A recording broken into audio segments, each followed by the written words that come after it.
This is Film Talk, where we interview the brightest minds in filmmaking 5 days a week. Do you need a great camera for your next shoot? You may want to consider the world's lightest handheld Super 35 digital film camera, Blackmagic's Ursa Mini 4.6K. The Ursa Mini boasts a 4.6K sensor, global shutter, and up to 15 stops of dynamic range. It's perfectly balanced for handheld use and comfortable enough to be used all day long. Scene 1, take 1.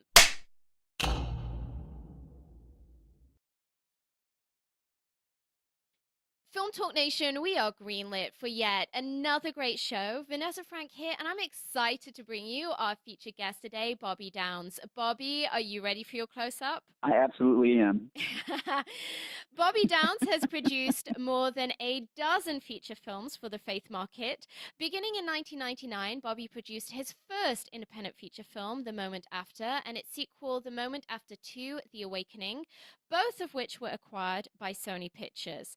Bobby then produced Mercy Street, starring Oscar-nominated Eric Roberts, and again worked with Roberts in Six, The Mark Unleashed, which also starred Stephen Baldwin and Jeffrey Dean Morgan. Both films were acquired for distribution by Sony Pictures. He subsequently executive produced for Ralph Winter on the adaptation of Frank Peretti's best-selling novel, The Visitation, distributed by 20th Century Fox, and he's also produced The Lost Medallion, The Redemption of Henry Mayers, and Hoovie.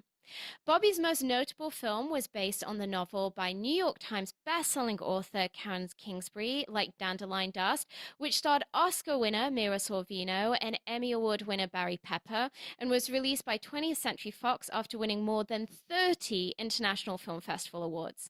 In 1999, Bobby founded ChristianCinema.com, which is now the largest selection of faith-affirming and family-approved movies online, and the largest independent retailer of faith-based movies in the US.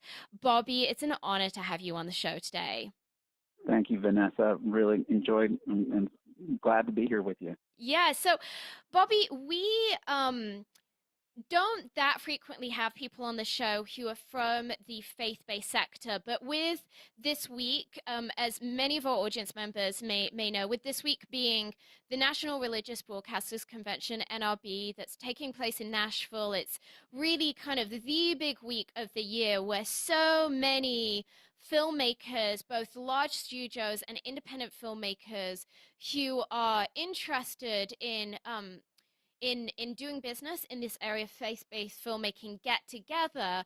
I just felt like this was really a great time to get together with some people like yourself that really are considered some of the brightest minds in this very specific niche of the film industry, which is, as many of us know, it's a niche that's growing, that's becoming increasingly lucrative and more at the forefront of the conversation that Hollywood is having about its future. And you know, I realize that a lot of our audience members maybe aren't very familiar with this realm, but as it is an area of the film industry that does have the potential to be so lucrative, I just felt that it would be really interesting to have you come on the show and share with us some of your expertise on what does and doesn't work within this market.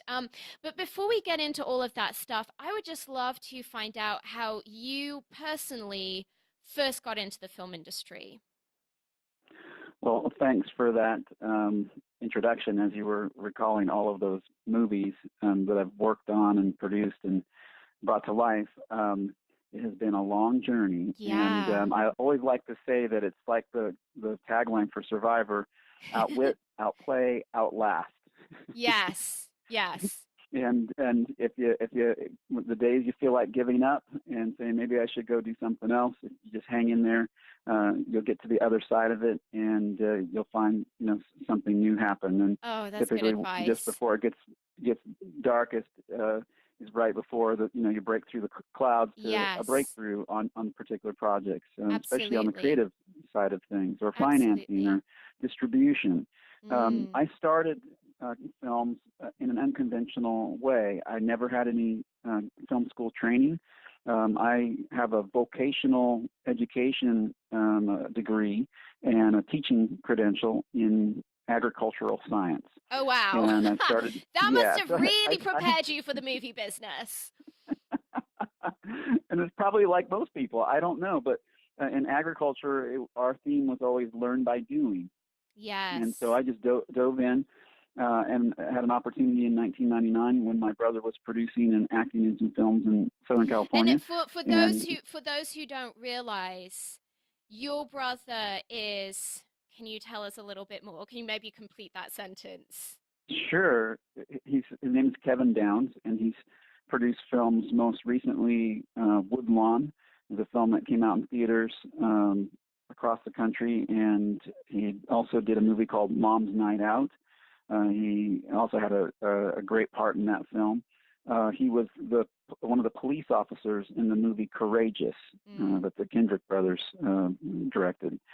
So he's he's prolific. He's always busy, and together he and I produced over a dozen feature films over the last decade and a half. Yeah. But to start that, I simply was a missionary in over 20 countries in the 1990s, and so I was using the arts on the mission field as an agriculturalist. I know it doesn't make a lot of sense, but I'm a kind of a jack of all trades, and that's what the producers are, right? You're a jack of all trades, and absolutely. That's what I've always been my whole life, with the arts and with agriculture, with all these different experiences.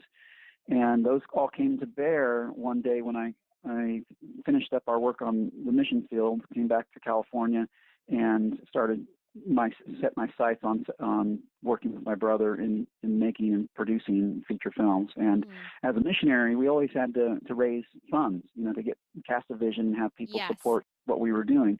And in a similar way, that's what a producer does, is you have to cast a clear vision and be passionate about what you're casting the vision for, and articulate that, and then ask people to support you in that way. Yeah. And so that was a real natural transition for me to make, especially since the type of films we were setting off to make were faith-based films that would have an impact, and that we would find investors who would align with that and have that same passion that we did about impacting people's lives in the same way. And so that was really the beginning for me. And the learning, the trade of it came through bumps and bruises and scars and blood, sweat, and tears when it came to learning how to produce films. And again, you just get in there and do it. And the film school can teach you only so much. And we would bring on, even from our first film, we brought on college interns that were in film schools, and they,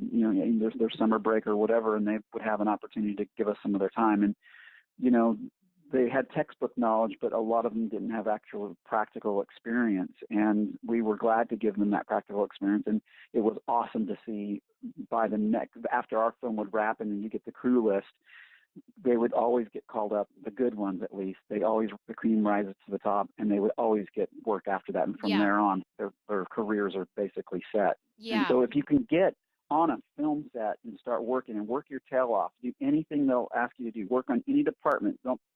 Don't limit yourself to a department, and find yourself gravitating towards the things that you really feel called to do and you feel passionate about. You'll end up in the right department that you're to be in, and whether it's the camera department or makeup, hair, wardrobe, whatever the department is. And that's what is exciting about film, especially from a producing standpoint. It's never the same any day from one day to the next. It's always different. And as a producer, Vanessa, as a producer, that a producer's main job is to forecast fires and to put them out in a way that no one sees the fires and everything's cool and calm, right? I always love it. I always love it when I have a line producer who tells me retrospectively what almost happened. It's always nice when you hear the story like, oh, now I have a funny story for you of what almost happened this morning. And, at that point, it's like, oh, wow, that's funny in hindsight. But you just kind of realize a really good line producer will keep things to where you are just hopefully clueless as to what fires they're putting out. And the other thing you end up learning about producing is it's a very small percentage of it is actually on the set. Yeah. Meaning of the amount of time you spend. You're going to spend probably 2 to 3 to 5, it could be 10 years, just coming up with the concept, getting the intellectual property, and then raising the funds for that. And by the way, when it comes to raising funds, I highly recommend lawyering up, getting a great lawyer that will pay for themselves if you happen to get someone on your finance team, an investor, that goes sideways. People have the best of intentions, and you as a producer, can find yourself either over pitching or pitching in a way that is not communicated in a way that they heard. Right? It takes two to communicate. One person speaking, the other person hearing, and oftentimes, 50% of it is actually heard. And so you have to be very careful about that, and it takes a really great legal team behind you to put paperwork that will protect you and protect the other investors from some rogue investor that just wants to make an example out of you or hurt you or something like that. And so it doesn't matter what kind of movie you're making, you just have to be very careful. And so really good attorneys can help filmmakers, producers from that front. You don't want to cut corners on that, otherwise you end up paying for it much later. That's very, very wise and timely words. So Bobby, you have this incredible platform, christiancinema.com, which you have 17 people on your staff. It's really the place to go to if somebody is wanting to distribute within the US faith-based product. And so I would just love to know, from all of this experience you have of seeing not just on the front end what is going on with the producing side of things, but also you have this very, very unique view of being able to see not just what your product is doing very directly in the marketplace through your own distribution platform, but also what the products that you're acquiring are doing within that marketplace. I just love it if you could explain to our audience, for those of us who maybe aren't very familiar with the faith-based market as a financial model, a lucrative model. I know that you're someone who very much thinks in figures and kind of has that macro vision. I would love it if you could explain from a business standpoint why making movies for the faith market is a viable and lucrative and potentially beneficial financial model. Oh, great. Thanks. In 1999, in the Christian marketplace, and I have to tell your audience, it's a $6 billion, could be $8 billion by now with a B, dollar marketplace, the Christian products industry. And movies are just one aspect of it. There's books, there's music, there's gifts, there's all kinds of things in the marketplace. And there are Christian bookstores across the country that carry these products and sell them. Walmart also has a variety of Christian products that they sell and move throughout their inventory. And Christian movies are part of that as well. And so, but it's come a long way over the last 2 decades. When we started, Christian bookstores didn't even have Christian movies or movies, period, in them. The best you could find was a VHS, a rack of VHS, a metal rack of VHSs in the back that you could rent and take out. You remember the day, you all may not remember this, but when VHS, you had to buy a VHS, you had to pay $99 for a VHS copy to own the movie for yourself. And then when DVDs came out, we were able to own our own library, and it made it very easy. And then the DVD, world took off. Well, the faith marketplace is typically 5 to 10 years behind. I would just say a good 5 years at least behind the general market. And so as a filmmaker, you have to learn what your marketplace is and who your audience is and what the distribution channels are for whatever genre you choose to dive into. It's understand your customer, understand your marketplace, understand your outlets. And then you can begin to form and shape your craft and the kind of products you create, the kind of movies and stories you're going to tell based on what your genre is and who the consumer is, who the outlets are that are going to put them on their shelves. And so we had to do that kind of academics or learning and analytics to figure out who is our customer. And so we've even come up with our own 10 commandments of a Christian movie. And it's basically I want to know what they are. Is this like a massive industry secret, or can you kind of share that? Oh, I can share. I'm glad to. Yes, And please do. we kind of have fun with it. But and you will notice, and you need to, for your own genre, make up your own 10 commandments. These are commands that if you disobey one of the commands, you will be punished by your consumer or the Yes. audience that That's watches the almost sounds movie. like a Kevin O'Leary kind of a thing to say. And so, one of those commands, and this is obvious, but it's not so obvious for most people because I see them break this command time and time again as a from a ChristianCinema.com perspective, because we deal direct with consumers and have over 4,000 Christian movies in our database. And so we have a call center and we get complaints and people return their DVDs or their movies because it broke one of the commands, right? Yeah. And so one of the commands might be, there shall not be any cursing or cussing in a Christian movie, okay? But some people would go, what's the big deal with that? Whatever. And there are certain words that you just stay away from. And so it's not worth risking your investors' dollars over it's a fiscal, word. it's really a fiscal decision. It's a fiscal decision. Yeah. And so then from there, thou shalt not put secular music, meaning, general market music, in your Christian movie. And this, the reason why is because there is a real popular genre called Christian music, contemporary Christian music. And it's listened to on radio stations across the country that are Christian radio stations, K-Love FM, Salem Networks. And there are people, 20 million plus people in the drive time hours listening to music on those radio stations. And so if you have Christian artists with their music in your Christian movie, you have potential from a marketing aspect to reach into that radio audience. Yes. With the support of those artists.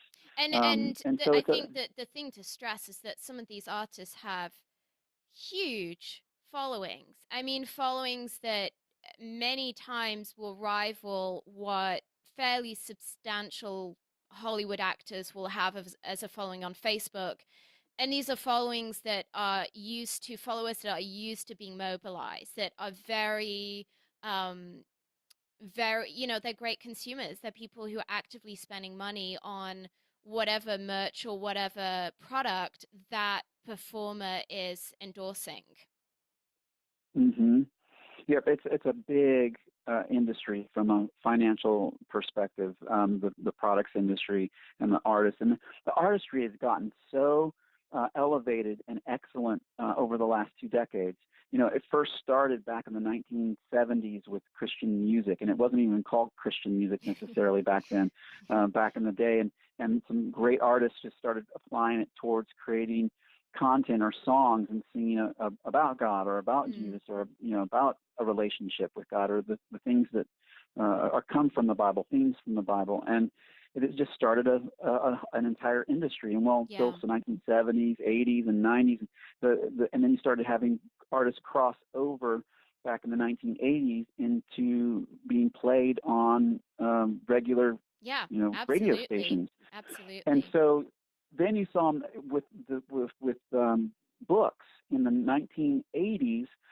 There were authors that started writing at a high level of artistry that they broke the New York Times bestseller list, and then slowly that's increased. Where now you can look at the New York Times bestseller list, and you will definitely find a Christian author in that list if you know who those authors are to look for. They will be in there every single week, regular. And now, so that's 2 disciplines: music, storytelling, books, and then the third one is filmmaking, which is a combination of both the sound and the story, right? Put that together in motion picture form, and it's a combination of those disciplines. And we've been late to the Oscars, right? Basically, we're not necessarily making films that are being awarded at that level, but our film, like Dandelion Dust, that had Mira Sorvino in it, and she's an Academy Award winner. We won over 30 international film festivals, like you mentioned, and these were not Christian film festivals. These were general market film festivals, Oscar caliber certified film festivals that that get you qualified for those awards season. And so and it was a very exciting time for us in 2009 when we had an entire year of running those festivals, and we had best picture, best actor, best actress, jury prize award, like every audience award. They just loved the film. Vail Film Festival, we invited them to Deauville, France to do our European premiere at Deauville. Wow. And that's amazing for a Deauville Christian movie, a big deal. right? Just has never, ever happened before. And so we've seen since 1999, there was the Omega Code in 1999 that kind of broke out, and they did 12 million at the box office, woke, Hollywood up to, wow, these could be something here, and then it died down, and then Passion of the Christ came out, Mel Gibson's film, and that thing has done over $1 billion, worldwide. Yeah, it's amazing. And then you had Fireproof come out, and that just, or Facing the Giants was the next one, a football film that did 12 million at the box office. And then the Kendrick brothers followed that up with Facing Fireproof, and then Facing Fireproof and Courageous, and then now just War Room that just came out this year did 70 million at the box office. And it was number one, and it was the number one movie in the nation.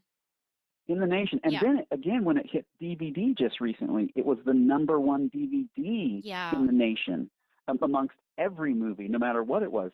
And so those dollar signs, when it comes to the genre that you pick, no one's going to say no to your genre. They're going to say no to your inability to turn that into capital and monetize that, right? Absolutely. And so that's what this is about. This is a business. It's an art, but it's a business. And the art, if you lead with the art and then you're making bad business decisions, you're not going to be in business very long. No. And so it's a fine balance as a producer trying to figure out, okay, how can I keep pushing the boundaries on the art side to make it excellent and fit within my budget, but at the same time be very aware that this is a business, and if you break the mold too far and push the boundary too far, you may end up in a no man's land. And that's the problem with faith-based films, is this is the cardinal rule that they break, is they end up making it too Christian for the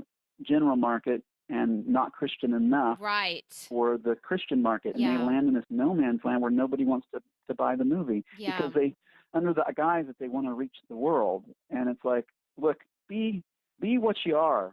Take the gloves off and go all the way. And I have, filmmaker friends, and I love them, but they'll tell me, man, I just want to reach the world. I'm like, well, then go make that movie. Like, don't hold back. Absolutely. It's like, just pick. If you're going to go which make camp you're going to be Kevin in. Spacey's, if you're going to go make like a Kevin Spacey, Netflix kind of thing, that's got all of that kind of stuff in it, then if you want to be real to the world, then you better go make that kind of level of material, totally because what will end up happening, your Christian values will get in the way of you being able to make a good business decision that will allow that consumer to even pay attention to you, because you'll be putting all of your own 10 commandments in there, right? And then you kind of fall in this no man's land again. And so, again, I'm not telling someone to compromise their convictions, but I'm saying don't waste other people's money, your investors' money, by be smart about be smart about what the product is that you're making, and true to yourself about what the fact that ultimately you can't achieve all of these goals.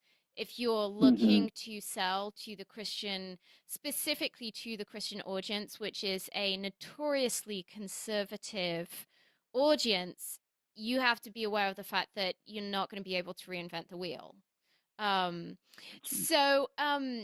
Bobby, you have had some incredible cast in your movies. As you just mentioned earlier, you had Oscar winner Mira Sorvino in like Dandelion Dust. You made a couple movies with Oscar-nominated Eric Roberts, who I've had the great privilege of working with, and he's one of those names that I find perennially when I mention to people the cast of my movie. It's pretty amazing the extent to which people just really gravitate towards this name. I think he really represents a lot of value to a lot of people. What are your thoughts on how open Hollywood actors are to starring in these faith-based movies, particularly as many actors that might be of appeal to producers putting together such a project maybe aren't in the same place in terms of their faith. You know, maybe they're agnostic, maybe they're, you know, they are atheist or they're kind of nominally Christian. How do you see that play out in terms of their kind of their interest in such a project, and what do you feel is kind of the right balance for producers that are looking to be integrous in what they're doing, but at the same time they obviously they need those big names to make such a project commercially viable? Yeah, it's such a great question. I'm glad you asked it because I do have some very specific thoughts about that, and we've thought a lot about it, and it is actually one of the Ten Commandments with regards to faith-based films. Like your hero in your story, if you're making a Christian movie, must be a born-again, believing Christian if they're the hero. You mean in real life, like the actor needs to be in their real personal life, and the reason is, again, from a marketing perspective, if I create a platform, now we're finished making our movie, and then now I'm asking that hero person, because that's typically the person that goes out on publicity tours, right? And they set up all the marketing, do television and radio interviews, and I put them on Christian television or put them in Christian radio with a mic in their face, and they get asked the question, so tell us about how you came to Jesus. Yes. Or tell us about how much you love God. Yes. And which is typically yeah, it's like typically the question that, for better or for worse, a lot of Christian journalists are going to want to ask. So they're going to want to know because their constituency wants to know who this person is. See, the Christian consumer cares not only about the film, but they care about the people that make the film. And this is something we learned by watching Christian music over the years. They follow the artist, and you'll know this in the general market too. You follow your artists that you love because you love what they stand for and what they talk about and they care about and they communicate from the platform. Well, it's no different in the Christian genre for filmmaking. The consumer group actually cares about who's directing and who's producing the film. And so even from ChristianCinema.com, the website, it has 4,000 Christian movies that we have determined would be faith-based movies based off of this one idea over the last 17 years that has helped us curate that catalog. And that is, of the three creative drivers behind any movie, it's the director, it's the writer, and the director, the writer, and the producer. And so if two of those three are a born-again believer, like meaning that they love God, they have a testimony that their life has been changed and transformed, and they have this thing, this passion in their life, then they can't help but make something that would reflect their faith and their values and fit with the Christian market. And so we do background checks on people with regards to that to see what they've done, what they've been like. Because what's going to happen if I'm marketing a film and I hire a producer, I hire a director or an actor that has done pornography, let's just say, in their past, that will come back to bite me. Unless they have, I think, unless they have on record a heavily mediatized, incredible testimony to where, remarkably, that would be an asset. Absolutely, and that's even a better. In most cases, that's not the. It's a great testimony. Yep, and I would bring someone on that has a testimony like that has come through a difficult time, and that's a great testimony from the share. When we brought on Mira Sorvino, she is an awesome actress and a great, powerful communicator. You see her on the world stage with regards to her humanitarian efforts, and she's a great communicator, brilliant woman. And she, we took her out on the media tour for Like Dandelion Dust, and it took some time, and she'll even tell you. I mean, it took some time for us to talk through the journey, her own personal journey, so that she'd be comfortable sharing that and then be able to articulate it. And guess what? She has done several Christian movies She since that has time. It just didn't yeah, turn her off. just recently. Yeah, I'm really interested to hear your thoughts on this because there's definitely been at least one movie that's come out recently where I've been really confused by the casting choice. I've just thought, I know that this actor is well known to have had severe behavioral issues and Mm-hmm.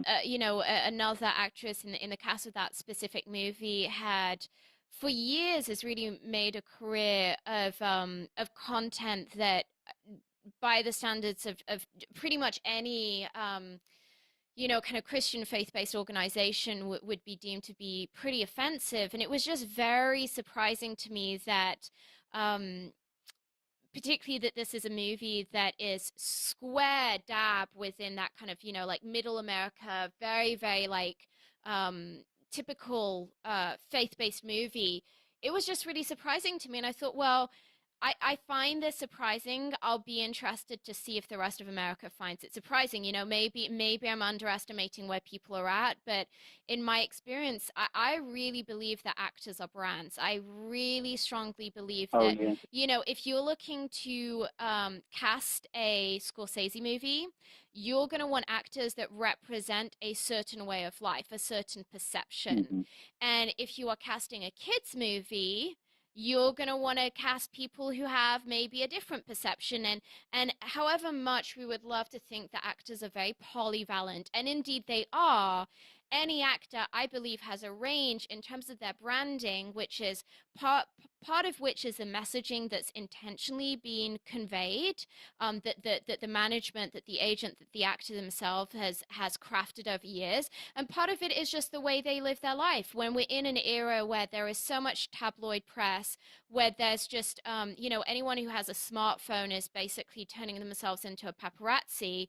There's really I think a very high awareness of that actor's personal choices in a way that in the 30s and 40s and 50s there wasn't, because in those days the studio system really would control the messaging around that actor. And I think it's interesting. I was having a conversation with a very, very, very shrewd producer friend of mine whose background is actually primarily on huge, huge, huge, huge Hollywood, secular Hollywood franchise movies. But he has really got some great insight into the faith-based realm, and he's been involved in, I think, putting together some funding for some such projects.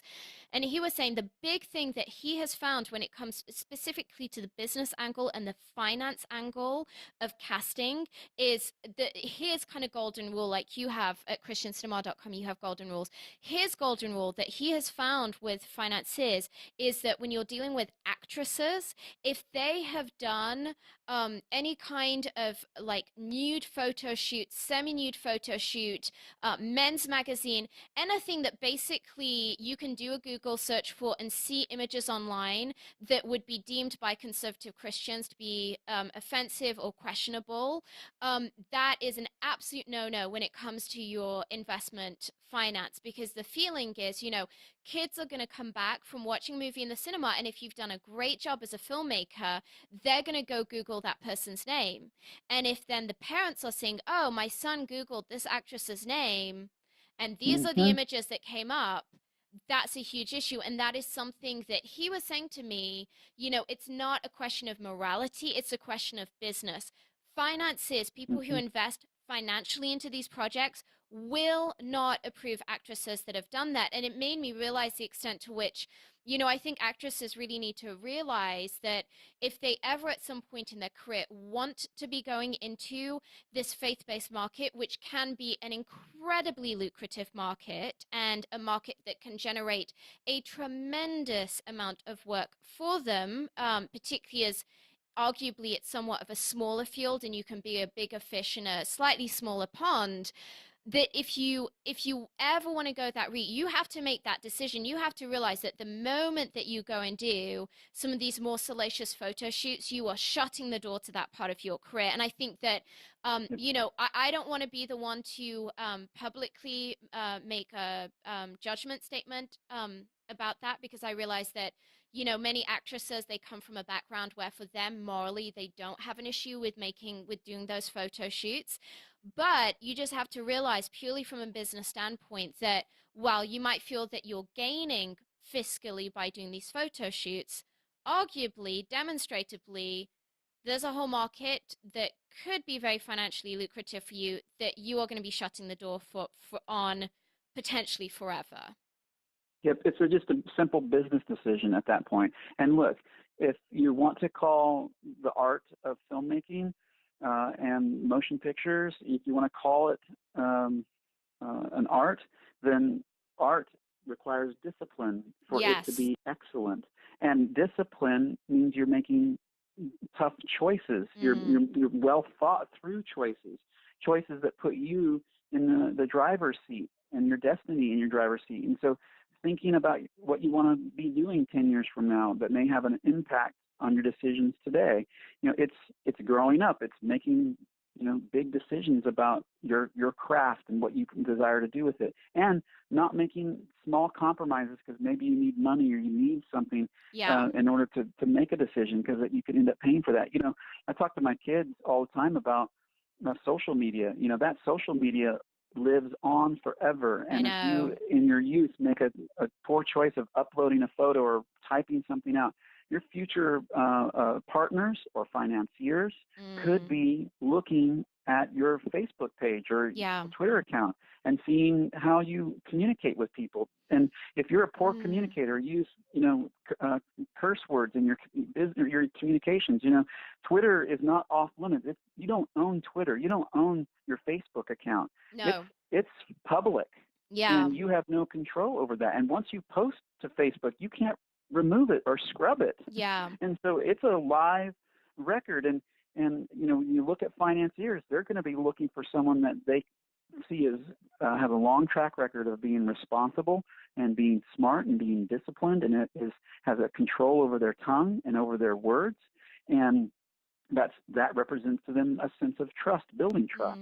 And so you're exactly right. One of the things I want to comment about, you know, casting is the casting director really is the person that you need to find that understands and gets the genre that you're in. And so for people that are going to choose to be in the faith-based film market and creating films, you must find a casting director that is a believer. Yep, and that has done lots of films that and has a database of actors and actresses that they've worked with in the past who they know do have a testimony and can do publicity for you, and don't have any skeletons in the closet that, you know, once you get out on publicity, someone dug up a new photo or some sort of thing, or were politically active in an area that is just straight against the core constituency of who you're making the product for. That will be, you know, I had in 2001, we made a movie called Mercy Streets with Eric Roberts,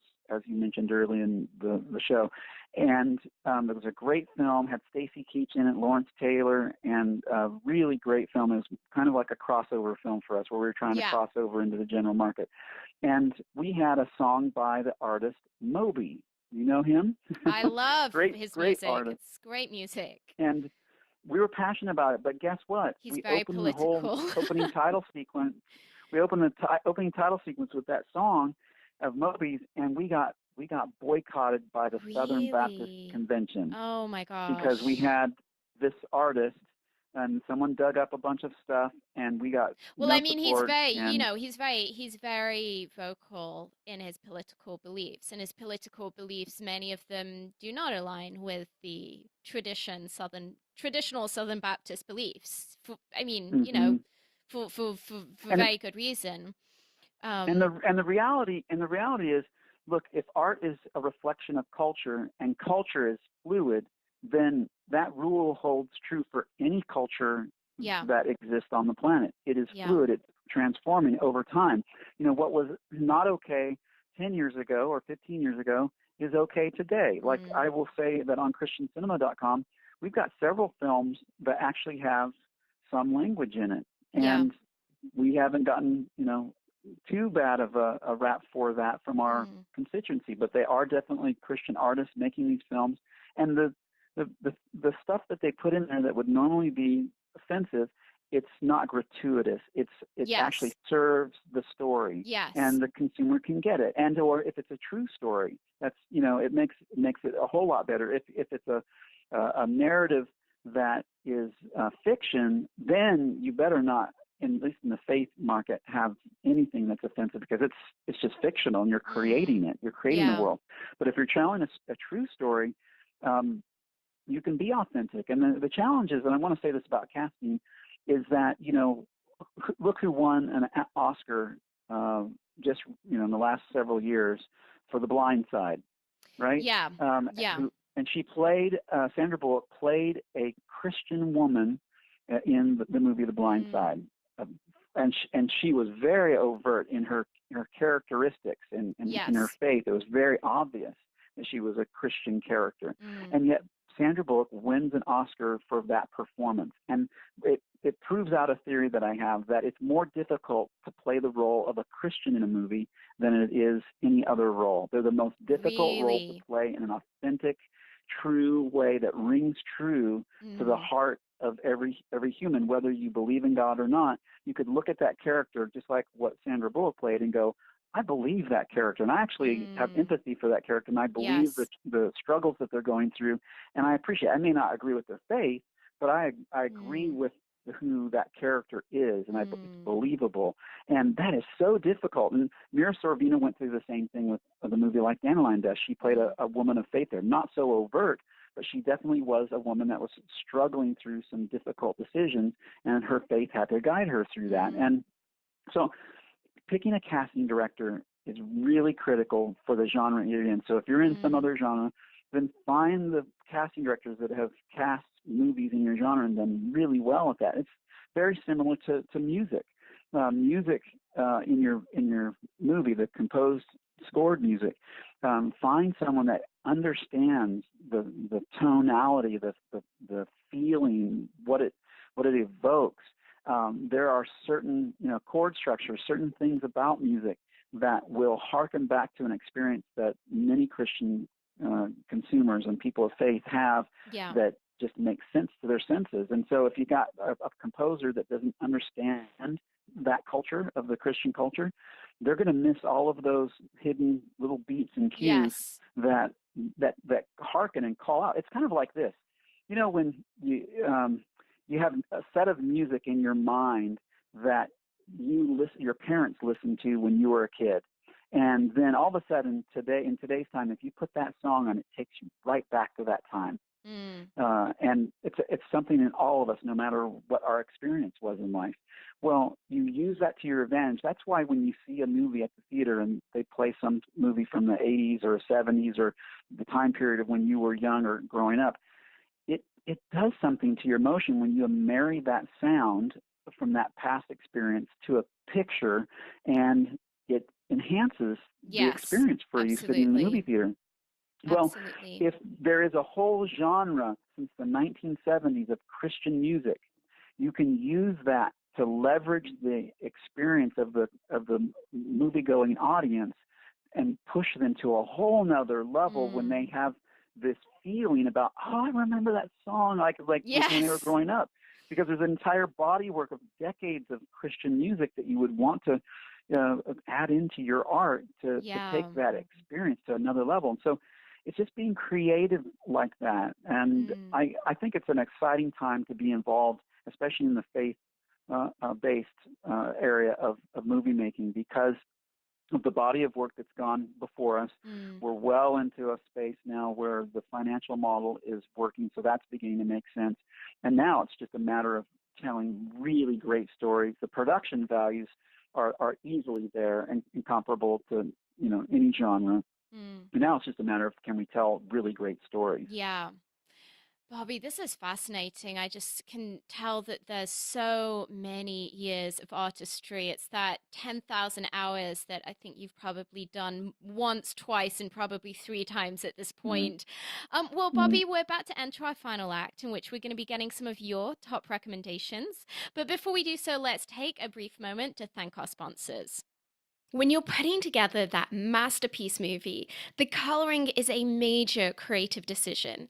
It can make the difference between whether the audience interprets your story as warm, cold, dark, or light, and it can help define the genre of the film.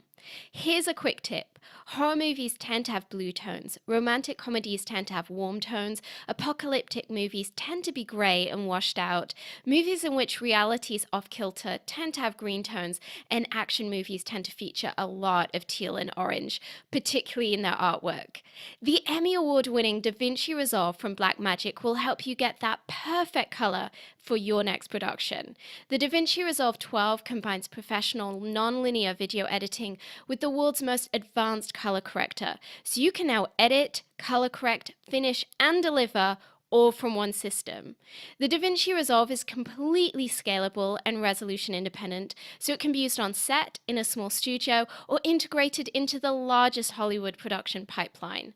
From creative editing and multi-camera television production to high-end finishing and color correction, only DaVinci Resolve features the creative tools, compatibility, speed, and legendary image quality that you need to manage your entire workflow, which is why it is the #1 solution used on Hollywood feature films.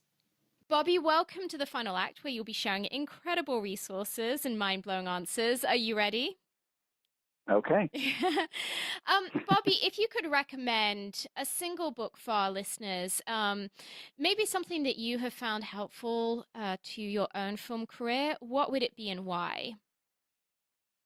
Well, as I mentioned earlier, you have to be a jack of all trades as a producer, and Yeah. so one of the areas that I've chosen to study more is the art of screenwriting, and not so that I can become one, but so that I can better understand the scripts Yes. or the screenwriters Very that we're wise. picking. And I've studied the art of screenwriting because I want to be able to pick screenwriters that know their craft, and then I got to be able to tell the difference between what's working, what's not. And so a book called Save the Cat was really the beginning of a journey for me. And I know that's not the end all, and a lot of people have It's opinions a good about starting different point, though. methods. Yeah. It's a But very good starting it was a point. great book for me to kind of open my eyes to the realities that wow, there's an entire methodology wrapped around this, and there are some amazing artists. We work with Stephen Revell on Like Dandelion Dust. He wrote the whole script in I think it was about 3 days, Mm. and he's incredible. He's an Academy Award nominated screenwriter for the movie Nixon. Ali, he wrote the screenplay for that. Yeah. Beethoven. He's incredible, and you see how these guys think, how they operate, and it's like watching a John Williams or a master composer Mm. do their thing. These screenwriters that can just really turn these things out in a way that where they've just got it. They understand the science of it, they understand the art of it, and so they're amazing that way. So that's one of the books I can think of. Yeah. And if anyone in our audience would like to get hold of that book, Save the Cat Strikes Back, or Save the Cat, because there are indeed both of those books that are available. You can claim your free audio book at audibletrial.com/film talk. That's audibletrial.com/film talk. And that link will also be included in today's show notes. Bobby, if you could recommend a single movie for our listeners, something that you feel is a really great example of filmmaking and that people can derive something of great value out of, what would that movie be and why? As far as studying films, I think and I'm a student of film. I go to all when the films are coming out in the theaters. I go to them. I study them. I ponder them. Have Mm. great conversations about them, and I my most favorite recent films that I've seen. I just saw a movie called Brooklyn that came out this last year, and Yes. with Saoirse Ronan, and she's just incredible in that film. That film stayed with me for probably 2 weeks. I was thinking This is about what I've heard. the story and the characters. I have yet to see it, and it's really frustrating me because it's a movie I tremendously want to see, but this is what I've heard. again and again from people is it's just one of those movies that haunts you. It's so Hmm. evocative and visceral, and the performances are sublime. Hmm. And it, like you said, it haunts you. It's much like our film, like Dandelion Dust, has a very similar feel to it, where these characters are so real. You want to get mad at the screen, like Yes. at certain moments, you just love these characters because they're Mm. just so rich and so dynamic and so complex and layered. It's just so well done. Another movie that I loved this year was called The Intern with Robert De Niro. Mm. I thought they knocked it out of the park. Yeah. It was just one of those films that hit me at just the right time, and Yes. more of a current day film, right? And so those are two films this year that I really appreciated. Fantastic, great. And Bobby, I mean, I know you run this huge organization on top of which you're producing, now you're producing, I know, television.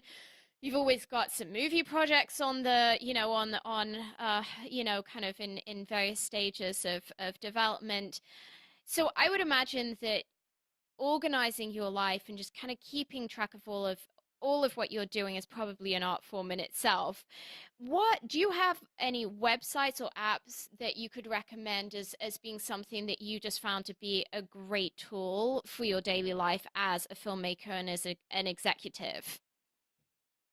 Well, at ChristianCinema.com, we're working really hard to develop some of those tools for filmmakers and that have Mm-hmm. worked for us.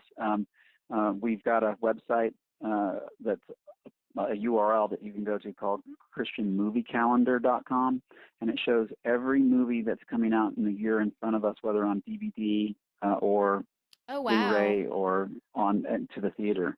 Yeah. And so it's a great tool that we offer people to kind of have take a look inside of our database to see what's coming out that we're And is that is planning to that help is support. that purely faith-based movies, or is that across the spectrum? It's faith-based movies Yes. to limit, because you can find something like that similar probably on other websites, Yeah. but for Well, the that said, faith-based movies, for the it's not always so easy to find a comprehensive calendar for both theatrical and home entertainment. I find that those things are often pretty clearly segregated. Mm. Another tool that we've created is a tool that's a digital screening system. And so, as a filmmaker, I got frustrated with sending DVDs out and then never getting them back, or Oh, it's yeah. costly expensive getting them back, tracking it down. You don't know if it got shipped to Asia somewhere, and then all of No a one sudden has it's the being patience for pirated that in. anymore. Yeah, I mean, it's just Yeah, so and analog. so we created an entire digital screening system that we offer to filmmakers to be able to load their film in. It's totally secure, and what's great about it is you get to determine, when you log into the back end, you get to see who's watched your film, when they Wonderful. watched it, how much of the film they've watched. And when you don't have to pester them because they haven't watched your movie. You can give them Yes. that space and time, and then when a certain time comes up, you're like, they still haven't watched. I need to follow up and say, ask them if Yeah. they need me to send another link, or what's Yeah, going that's on. so And valuable. it's a great tool, and so we've offered that to filmmakers at Christian Cinema, and it's been so popular. A lot of marketing teams have come to us, and they just Mm. use it on every single film. So what is the website for that tool? Is this something that anyone can access, or do they have to? Yeah, they would have to come through me or through one of our staff at Christian Okay. Cinema as you get to know us, and that's really easy. In fact, I'll give you my email address. It's Bobby BOBBY at ChristianCinema.com. And if you've Okay. got a question for me, I don't mind you reaching out to me directly, and I'll get you pointed in the right direction. That's fantastic. And so I'm just like blown away with just all this information that you're downloading. And candidly, I'm frustrated that the show isn't about 4 hours long, because I would love to take the Bobby Downs like 2-day masterclass, because I think clearly you just have that kind of insight and experience that only can come from year upon year upon year of being within a certain niche and really learning to dominate and master that niche. And I think that I'm sure I'm not the only one listening to this just going, oh, we just wish that there was, another 5 hours to the show. Unfortunately, however, we do not have another 5 hours. I know you actually have a very important industry function to be at this evening, so we don't want to hold on to you too long. I would just love it, Bobby, if you could share with us briefly a final parting piece of guidance. Well, look, the number one thing that you want to make sure you do as a person in this industry is be kind to people, speak well of other people, because you never know what's going to come around. You never speak ill of anybody, even if someone's hurt you or done something or taken something from you. You bless them, you move on, it doesn't mean you have to work with them again necessarily. Yes. But you speak well of people, and that is so important, and it'll be to your character. And look, as a creative, and this is what I firmly believe in my heart, that if God is creator and I'm created by him and he made me to create, then as I create things, there's more where that came from as I give it away, as I give my art away, and be smart about it in ways, but sometimes I'm going to lose some of those ideas that come through from God to me out to the world. Some of those things will get taken, and I have to bless those people that choose to, take those things. And I move on, because if I get stuck in going, an entitlement mentality of, that was mine and they took it, and I want to sue them, or I want to whatever, you begin to lose your ability to be open to receive the next great idea. Absolutely. Because you're so focused on what you were entitled to in the past that wasn't yours in the first place. And you can get stuck on that for years. I mean, I've seen people get stuck in litigation for literally years, and you just kind of think, you know what, like, you could have made 2 movies in that time. You could have. And that's the seeds of becoming a bitter old man or woman. You see them on the streets all the time, and you sit there and go, I wonder what their story is that caused them to have that crackly old face with a furrowed brow, because they had a choice at some point, and that's in your control and your power to choose to either forgive somebody, move on, and let it be water on the bridge so you can head off into that next great idea that God's going to give you. I think those are very, very wise words, being that we're in an industry where sadly a lot of these things happen, and it is, I believe, part of our toolkit as filmmakers to learn how to best deal with that in a way that we continue moving forward and not getting stuck, or even worse, sliding backwards. Well, that's a wrap. Film Talk Nation, in this industry, you're only as good as the people you know. And today you've been hanging out with Bobby Downs and myself. If you want to go the extra mile, head over to filmtalkpodcast.com and type Bobby Downs into the search bar. The show notes from today's show will appear along with everything we discussed, like Bobby's recommended book and movie. Bobby, we appreciate you sharing your priceless insight with us today. Film Talk Nation thanks you, and we'll see you on the red carpet.